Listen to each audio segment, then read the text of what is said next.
जैसा आप बनना चाहते हैं वैसा नहीं बन पा रहे हैं, तो जानिए उसका असली कारण गौतम बुद्ध की कहानी से। नमस्कार दोस्तों, आप सभी का हमारे चैनल MRAMG पर स्वागत है। दोस्तों, क्या आप जैसा बनना चाहते हैं वैसा नहीं बन पा रहे हैं, या जो आप चाहते हैं अगर वह नहीं हो रहा है, तो आज की यह कहानी आपके लिए ही है। दोस्तों, इस कहानी को ध्यान से अंत तक जरूर सुनना। दोस्तों, अगर आप इस कहानी को अंत तक ध्यान से सुनते हैं तो आपको इस कहानी से कुछ ऐसा सीखने को मिलने वाला है जो आपको आपकी लाइफ में बहुत काम आने वाला है। इसलिए इस कहानी को अंत तक अवश्य सुने। दोस्तों, आज आपके पास जो कुछ भी है वह इसीलिए नहीं है कि आपकी किस्मत में इतना ही लिखा था या फिर आपकी किस्मत ही खराब है, बल्कि वह इसीलिए है क्योंकि आप इतना ही डिजर्व करते हैं। दोस्तों, यह प्रकृति बड़ी ही न्यायप्रिय है। यह उसे उतना ही देती है जितने का वह हकदार होता है, चाहे वह ज्ञान हो या धन। अभी आपके पास उतना ही है जितने की आप हकदार हैं, लेकिन अगर आपको इससे भी ज्यादा चाहिए तो आपको उसके काबिल बनना होगा। दोस्तों, ऐसा कौन सा गुण है जो आपको काबिल बनाता है? क्या आप उस गुण के बारे में जानना चाहते हैं? अगर आप जानना चाहते हैं तो आप गौतम बुद्ध के जीवन की इस कहानी को अंत तक ध्यान से जरूर से सुने। दोस्तों, इस कहानी को सिर्फ समझेगा मत, बल्कि इस कहानी को अपने भीतर उतर जाने दीजिए। तो बिना समय को गवाए चलिए कहानी की शुरुआत करते हैं। गौतम बुद्ध के जीवन की शिक्षाप्रद कहानी जो आपका जीवन बदल देंगी। दोस्तों, एक बार गौतम बुद्ध को एक सभा में भाषण करना था, और जब सभा का समय हुआ तब बुद्ध वहां आए और बिना कुछ बोले ही वहां से चले गए। तकरीबन 100 से भी ज्यादा लोग बुद्ध का उस सभा में इंतजार कर रहे थे, और बुद्ध के इस तरह के व्यवहार को देखकर सभी लोग बहुत चौंके, लेकिन किसी ने भी बुद्ध से कोई भी प्रश्न नहीं किया। दोस्तों, अगले दिन फिर से सभा का आयोजन हुआ, और दूसरे दिन सभा में लोगों की संख्या तकरीबन घट गई। इस बार तकरीबन 80 लोग सभा में बैठे हुए थे।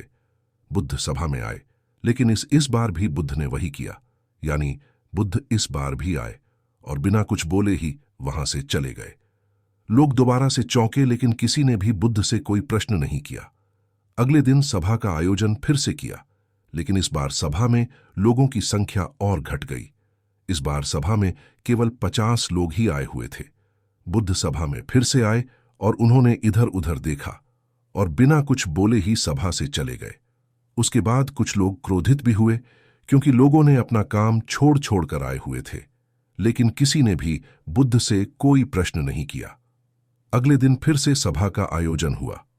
दोस्तों, आप लोग जो इस कहानी को सुन रहे हैं, आप में से भी कुछ लोग मन ही मन यह कह रहे होंगे कि अरे कितनी बार सभा का आयोजन होगा, और आप लोगों को भी इस कहानी को सुनते वक्त इरिटेशन होना शुरू हुआ होगा। और जिन जिन लोगों को भी अभी इरिटेशन होनी शुरू हो गई है, उन लोगों को तो यह कहानी बड़े ध्यान से पढ़कर समझना चाहिए, क्योंकि यह कहानी आपके लिए ही है।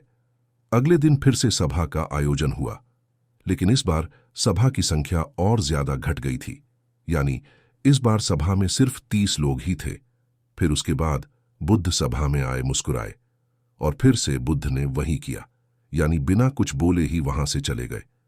इस बार भी लोग बहुत क्रोधित हुए, और इस बार लोगों ने पीछे से कुछ कहा भी और बड़बड़ा ए भी, लेकिन बुद्ध ने उनके किसी भी प्रश्न का उत्तर नहीं दिया। दोस्तों, अगले दिन फिर से सभा का आयोजन हुआ, और इस बार लोगों की संख्या बहुत ज्यादा घट गई थी, यानी इस बार सभा में कुल मिलाकर 15 लोग ही आए हुए थे। इस बार भी बुद्ध सभा में आए, लेकिन इस बार बुद्ध अपना आसन ग्रहण कर लेते हैं। फिर बुद्ध बोले, और बुद्ध ने उन 15 लोगों को उपदेश दिया, और वे 15 लोग ही बुद्ध के भिक्षु बन गए। और आगे चलकर उन 15 लोगों ने ही बुद्ध के ज्ञान को अलग अलग दिशाओं में फैला दिया। फिर एक दिन बुद्ध से किसी ने पूछा कि बुद्ध, आप कई दिनों तक बिना बोले ही सभा से क्यों चले जाते थे? फिर बुद्ध कहते हैं कि मैं उन लोगों को खोज रहा था जो लायक थे, यानी कि पहले दिन 100 से भी ज्यादा लोग आए हुए थे, उसमें से ज्यादातर लोग सिर्फ आए हुए थे।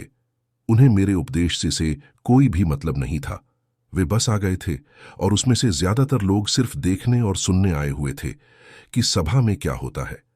वे मेरे काम के लोग नहीं थे, क्योंकि वे लोग मेरे ज्ञान को औरों तक नहीं पहुंचा सकते थे। मुझे तो उन लोगों की खोज थी जो मेरे ज्ञान को झंझन तक पहुंचा सके। कई दिनों तक सभा से बिना बोले ही मैं इसीलिए चला गया, क्योंकि मैं यह देखना चाहता था कि वे कौन लोग हैं जिनके भीतर वास्तव में प्यास है। जिन लोगों के भीतर में वास्तव में प्यास थी, वे लोग अंत तक जरूर रुके, और जो लोग बस ऐसे ही आ गए थे, वे लोग पहले या दूसरे दिन ही चले गए। जिनके भीतर धैर्य था, उन्हें मुक्ति का मार्ग भी मिला, और जो लोग जल्दबाजी में थे, वे लोग अब घर में बैठे हुए हैं। सवाल यह नहीं है कि मैं तुम्हें क्या दे सकता हूं, बल्कि सवाल यह है कि तुम क्या ले सकते हो। तुम्हारा पात्र कितना बड़ा है और कितने के तुम हकदार हो। जितने के तुम हकदार हो, उससे ज्यादा तुम्हें नहीं मिलेगा। फिर वह व्यक्ति बुद्ध से पूछता है कि बुद्ध लायक कैसे बने। फिर बुद्ध कहते हैं कि धैर्य के द्वारा। जिस व्यक्ति के अंदर धैर्य है, वह अपने जीवन में कुछ भी पा सकता है।